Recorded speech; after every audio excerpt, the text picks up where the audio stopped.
Well, thanks for joining us here today. We are joined by Heather Boyce of Cottage Grove Speedway. And Heather today is going to talk about a few things in regards to using your facility in the off season for non-racing events. It's always a good time to use your facility year round to get that income coming in here. So first off, Heather, thanks for joining us here today. Yeah, thank you for having me. Absolutely. Well, last year you guys ran a Christmas village in the winter months, your facility. And as I remember it, you kind of told me it's like a pumpkin patch, but more or less like Christmas. You have like a little village, you can go to hot chocolate, walk around, see lights. Give promoters kind of an idea of what you did last year. Yeah, so our track is dirt, so a drive-through was not an option because in the winter, everything's very muddy here. So we did more of a walkthrough. Lots of different light displays. We had, like you mentioned, the hot chocolate bar. We had fire pits for little warming fires and s'mores kits people could buy and roast marshmallows. Lots of different places for people to take pictures with the lights and all of that. Another thing we had, our town does not have a lot of food options. So we really focused heavily on dinner and making sure we had really not racetrack food, really good sit down dinner things for people to come, have a good meal, enjoy the lights, enjoy the atmosphere, sit by a fire. And it went over really well for us here. Awesome. And it's always great to hear about those promoters using the facility in the off season. And we have some tracks here in Nebraska that have done hot houses before. Anything they can do to get that year-round excitement for the facility there. So what kind of went into the planning for you and your staff on getting this put together? Yeah, so actually what kind of gave us the idea was at WARPA. William from Tennessee is always talking about his Christmas lights, and he does a much bigger drive-through. His is huge. But we kind of had the thought, well, maybe we could do that. And there was another place in town that did kind of the Christmas village thing that's no longer here. So we thought, well, we'll give it a try. But we really started planning it the year before so that we could get some of those deals. Christmas stuff is really expensive. Yeah. So we did all the shopping for everything we needed to have kind of the year before we started. And then as soon as our final race was done, all that was cleaned up, we started decorating, putting things together, really transforming this place. It did take a good solid couple months of getting it all together. It wasn't just a quick throw together thing because it's completely different than racing. It's a whole different demographic of people coming. It's a whole different look you want to have, just very different and a lot more attention to detail. A lot of that. So we really spent probably a good solid year planning to get a couple months of this Winter Wonderland kicked off and going. Well, and with you mentioned kind of the expenses and put in with that as put in place as well with this. As a promoter of a racetrack, on race night, you need X number of drivers and X number of fans to break even or make a profit on there. But when it comes to a non-racing event, what kind of tips do you have to set a budget and to let the other promoters know you need to have this many things sold, or what kind of tips do you have in that idea? Yeah, so we went into this with the theory that all of our costs for decoration, lights, all of that, we knew that we couldn't make all that back in the first year. Our hope is that within 3 years we'll be turning a profit and that stuff will be paid off. I'm also pretty lucky here that I've got a couple really solid people that are willing to work a lot of hours with me for not a lot. So the bulk of what we did was myself and Lester, who's, kind of the right hand here during the race season, general manager and all that. So we did as much as we could. Just the two of us. We had like one person operating our alcohol booth, one person operating the hot chocolate stand. We ran the food. We did the decorating with the help of a couple of the other guys here. We really tried to do it as inexpensively as we could because we had no idea what it would bring in, especially the first couple years. So I would say when you try to do something like this, start small. You can always grow it, but start small because it's going to take some time. Kind of just like racing. I mean, your first couple events, you don't always want to go out and spend a fortune because you don't know what it's going to bring in. And it was good, but it's definitely going to take some time to grow, and it will. I think, over time. But a lot of it too is anymore, these facilities are so expensive to operate. For a lot of us, I don't think we can make it work just on what's happening during the summer. You've got to come up with something to do in those off seasons. Absolutely, yeah. That's why it's so important to find something creative. I've heard of other people even leasing their facility out for flea markets. It's yours facility, it's yours for a day, whatever it is. So I agree. Yeah, it's finding those things to do in the off season there that are going to be beneficial for you guys.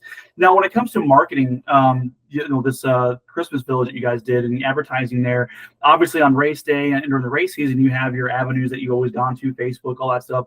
Was there anything new as far as the advertising avenues you guys took that you wouldn't take for just a race day? Did you go to radio stations for this, or what was your marketing like for this?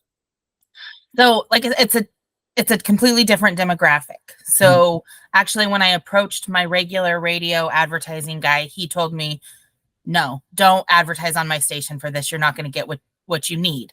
Gotcha. The cost is too high. This isn't what you want to spend. Some other radio stations, yes, but not his. So that was really helpful, and I really appreciated, the honesty from salesmen like that. Yeah. Our biggest thing actually ended up being something we didn't even approach. It wasn't anything we paid for. There's a group in our county. It's called Traveling County, and they're just a tourism thing ran by the county.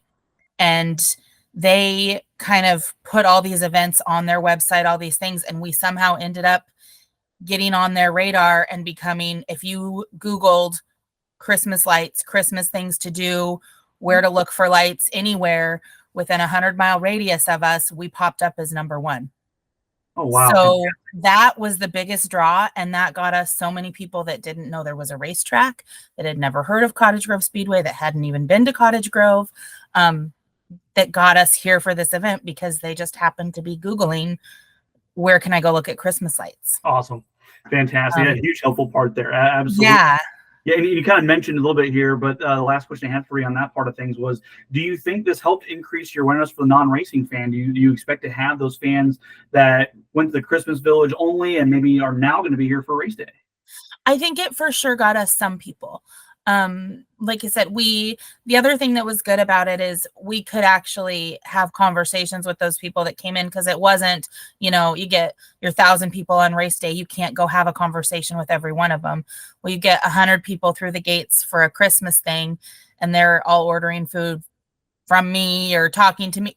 We can have those one-on-one conversations with people and kind of find out where they were from and talk to them. And people had no idea what a racetrack was, or we had one guy who really loved our beer dogs and then thought we raced horses and and he couldn't wait to come back because he just had to see what it was all about. So awesome. I think it for sure did get us some new potential fans, and then it's our job to turn them into race fans because they don't even know what race cars are. So I think there is definitely potential in these off-season things for some cross promotion. And we're going to work on having some more race car themed light displays. We did have one of our drivers bring his car down. He was super great, local guy, brought his car down and we decorated it up. But I think we want to try to get a few more of those and have a whole section that's, this is really what we do here. Kind of get some of those people excited that maybe don't know what it is all about. Absolutely. And with the off-season project you guys had in the Christmas Village you guys did this year, marketing partners are always important to a racetrack, obviously. Was there any avenue for them to be involved in this? Did you get them involved, or should promoters get them involved or bring on new ones during this time? Yeah, so we didn't for this first year because we kind of didn't. It's hard to approach somebody and say, hey, you should sponsor this, when I can't tell you how many people are going to be here or what it's going to be like or any of that. So now that we kind of have some numbers and some ideas, we are going to try to approach that a little bit better and give some of our season sponsors a discounted rate if they want to be kind of full year sponsors and sponsor the entire everything that Cottage Grove Speedway does. And then maybe bring on some new people that want to focus solely on just the Christmas thing as well and do some of that. Perfect. And we touched on already on maybe one of the biggest tips that you gave so far was start small, grow as you go on there. But as we get ready to wrap up here, any other tips or advice you might have for promoters looking to do something in the off season there? Just like be prepared. It's gonna, the off season, I think our biggest challenge is, like I said, there's only a couple of us here, and we never took the off season off. It's an off season, but it was always a working off season between maintaining our facility and scheduling and all of those things that many promoters are doing all winter long. When you put something like this into motion, you really eat up a lot of your time. So you really have to be prepared to work more, work longer, and work creatively so that you don't lose all of the time you need to focus on your race season, but you can still make something else successful. So another reason to kind of start small and then build it, and find those people who are willing to help with something new. We had a couple people that were great Christmas decorators who could really care less about the racetrack, but they were super excited about being involved with something Christmas. So they came and decorated all of our trees and things like that. That is not my forte, but they did a great job. And you don't want to burn out your race staff by making them also your off-season project staff. Yep, absolutely. Well, promoters that want to learn more about some great tips and tricks from Heather, they can see her at WARPA this year, I believe. Heather, where can promoters go to learn more information about WARPA coming up here in November and get signed up and registered? Yeah, WARPA is working on a website.